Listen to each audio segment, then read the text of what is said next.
Good morning, guys. Happy Friday. So, today I wanted to talk about a subject that's kind of near and dear to all of us, or at least most of us, uh, but talk about it on a much grander scale here, okay? And that's self sufficiency. Now, as preppers, I mean, that's what we all strive for, that we have no reliability whatsoever on anybody else, okay? Whether it's the grocery store, the grid, for our water, for our heat, whatever it would be, okay? Self-sufficiency. Now, a lot of people will say, oh, it can never happen or anything of the sort. And I've debunked this for basically my entire life, okay? My personal political philosophy, obviously conservative, okay? But I've always been an advocate for isolationism. Okay. And I know people go, but that makes no sense. And I'm going to explain a little bit why. Okay. The United States is the only self-sufficient nation in the world, period. Okay. And that is why we are the preeminent superpower, because everybody else needs something from somebody else. We don't. And I know y'all are going to sit there and say, but, and I'm going to get into that in a second. Okay. The whole point is, for decades, for nearly a century, the United States politically has had to stick our nose into everything else. And I totally disagree with that. All right. Like I've said many times on here, we don't need to be the world's police force or anything of the sort. That's not our role. We are just another one of the 190 some odd countries that are on the face of the earth, okay? Period. What goes on in Sri Lanka does not affect my life, and I really don't care, okay? That's about it. No offense to you guys who live in Australia or Germany or Canada or wherever it would be, okay?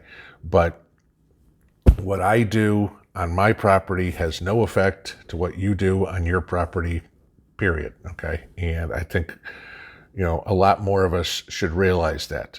You got to go by what the definition of a country is. And one of the very first definitions of a country is a common language, all right? And the U.S. even fails in that at this point, okay? But going back in history, if we go back to U.S. history and the Revolutionary War and George Washington being the first president, okay, Washington was a big advocate for non-involvement in European wars, Asian wars, European politics, anything like that. And for the majority of the 19th century, okay, through the 18th century and the 19th century, the U.S. was pretty much an island, I guess, for any other way to put it. That was it. We didn't deal with it. And it didn't come until World War I when Woodrow Wilson, who was one of the biggest idiots, Obama took the title of worst president from Woodrow Wilson. Well, actually, Jimmy Carter did, and then Obama took it from Carter, but that's beside the point. But Woodrow Wilson decided to get us involved in World War I. And if you know anything about the history of World War I, we had basically no trained military whatsoever. Minuscule. So we were sending farm boys and everything like that off to slaughter in World War I, and just kept sending them and sending them and sending them. And, this time, World War I, Wilson's debacle here, getting us into that, also drove further the call for isolationism in the United States, because a lot of people were going, the marginal interests that we were going to gain from this certainly did not justify the number of U.S. casualties, okay? But so it set into precedent something that we kind of went a lot further with. Daft shush. Now we go into, we've now made it known that we're going to be involved in everything. Remember, even when World War II happened, as it started in 1939, we weren't involved, okay? The United States was not involved at all. We didn't get involved in World War II until Pearl Harbor. And, I was 2 years into the war already, because now we were attacked. Okay, that's a little bit different, but we were attacked by the Japanese. Defending ourselves against the Japanese, sure, that makes total sense. Now, obviously, Germany and Japan had a alliance and, the Axis powers there, so not going into that. But this is kind of how things have come.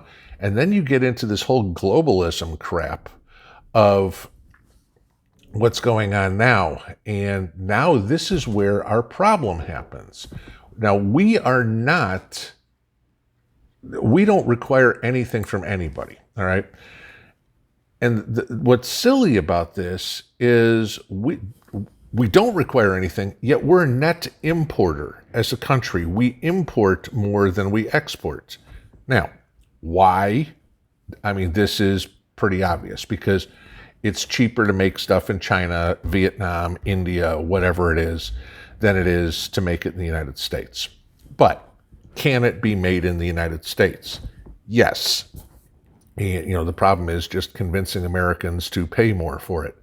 Well, I kind of blow a hole in that one every once in a while because they'll go, oh, the average wage for somebody in China or India is $7,000 a year. They can make stuff so much cheaper than we can.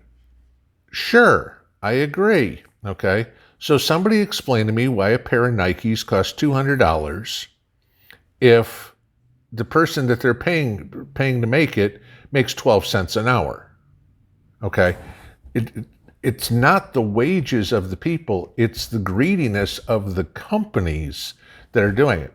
They're charging those because we're willing to pay it. I mean, what's the material and the labor in a pair of Nikes? I don't know, $20, okay? But they're charging $200. Why? Because, there's a whole bunch of CEOs that have to make, they have their, $42 million golden parachute. So you get into those issues. But what I wanted to explain, and this is what people keep saying to me every time I bring the subject up, is, oh no, we need stuff from other countries. Let me give you this. These are the top 10 things that we import in the United States. Number 1, machinery, including computers and hardware. Now, if you all remember, Apple, okay, they were making computers in the United States until it was cheaper to do it in China. Your iPhone, made in China. Your iPad, made in China. Your Galaxy, made in Korea. Okay? We can make this stuff at home. How many times do you see assembled in USA with foreign products? Why the hell not just assembled in USA with American products? We have all the stuff here. Don't tell me we don't have engineers in the United States or technicians or whatever that can make this stuff. Sure, we do. Could things get a little more expensive? Yeah, but okay. Next one, minerals, fuels, and oil. Well, until potato took over, we were energy independent, okay? So that covers the fuel and oil part. We didn't need it from any of the rest of the country. And the one I get all the time is, oh, we need the rare earth metals, the rare earth minerals that we get from other countries to make things like lithium batteries and night vision device and everything like that. Let me give you this one, okay? Thulium and lutetium are the two least abundant rare earth metals.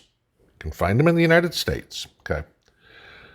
They are nearly 200 times easier to find than gold. Think about this. So rare earth metal, okay? Oh my God, it's rare.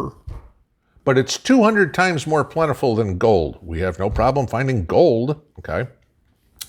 China, yes, is the number one place to find rare earth metals. The United States is number 2, just to let you guys know that. Any of these rare earth metals can be mined in the U.S., so blowing that one out of the water. Number 3, electrical machinery and equipment, okay? Let's take a look at this. The top 5 tractor builders in the world, farm tractors, okay? John Deere, American. New Holland, American. Massey Ferguson, American. Mahindra, Indian. Kubota, Chinese. Japanese. Throw the Indians and the Japanese out. Sorry, Mr. Farmer, you got to buy an American-made product. And I'll bet you this, most of them do anyway, okay? Because most of them know that they're quality products. Nothing wrong with Mahindra or Kubota, okay? But buy American, okay? If I go to number four, aircraft and spacecraft. Well, you have two main makers of aircraft in the world, Boeing and Airbus. Okay, fine. Boeing's American, Airbus is French. Kick the French out. Goodbye. We just buy Boeing planes. Done. Okay. Spacecraft. Yippee. Okay. We got Elon Musk and doing that. That's American. Okay. Number 5, vehicles and automobiles. I'm sorry, but last time I checked, I could still buy a Ford. I can still buy a Chevy. I can still buy a Dodge. American companies. Okay. Yeah, I know. And everybody said, well, it's made in Canada, made in Mexico. Fine. Bring it back. Okay. But screw Honda, screw Toyota, screw Mercedes, screw Volkswagen. I mean, I don't care, all right? Oh, but Honda builds their cars here. Great. Guess where the profit goes? It goes to Tokyo, okay? The money stays here. You buy a GM car here, it's made in Mexico. That's fine. We pay the Mexicans, whatever. But the car comes here and you make your payments and that goes into an American company. You buy a Honda, yeah, the guy on the assembly line got paid, but the profit, which is the majority of it, goes to Tokyo or goes to Berlin or wherever, depending on who you're buying. Keep the money here, all right? Medical equipment and supplies. I'll go through this one. There's Siemens. They're in the United States. Becton Dickinson. They're in the United States, okay? There's plenty of U.S. companies that make medical supplies. There's no reason. I mean, give you this. With Becton Dickinson, their biggest market is China. They make their product here and sell it to China. Screw that. Make the product here and sell it here. Why are we making product here and selling it to China, but then the people here are buying product that was made in China? Explain that one to me real quick. Let's kill the supply line problem and just keep the stuff here. Number 7, plastics. Okay, plastics goes right with, again, plastic is a petroleum-based product.